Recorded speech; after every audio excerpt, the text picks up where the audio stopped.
everyone, I'm Cindy A. Lewis. Welcome to this quick and easy video. We're just going to do a flip through of the pages that we made last night in Crafts and Games Live. I had a goal to make 10 in the live session in about 50 minutes. I did get 8 done, so I was really excited about that, and they were all in this beautiful junk journal. So we're just going to flip through and I'm going to show you the pages we make and explain them a little bit. So the first page that we made is here, and it's just a couple of tags, tuck spot here at the top. You just made 2 tags and then you can tuck into them. Now these tags are about 1.5 inches a piece.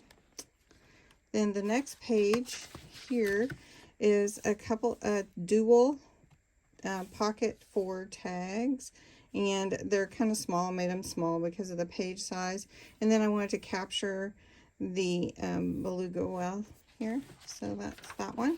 This page is using a junk mail envelope. I used a page from an old Moby Dick book to cover the envelope, and then left it like this so for a pocket, and then covered the flap.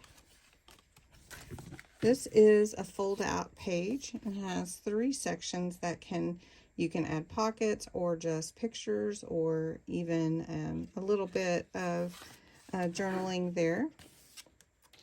The next page we went to is here, just a quick and easy corner pocket here where you can put your tags, put pictures, whatever you'd like there.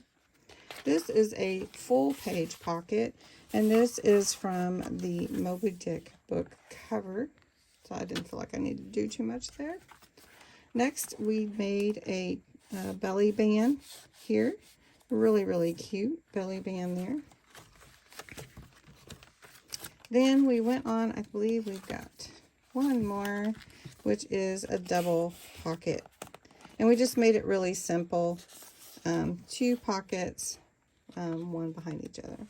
And then this is the rest of the journal. I can't wait to add a little bit more to it before I actually sell it. So anyway, thanks so much for watching, and I hope you enjoyed it.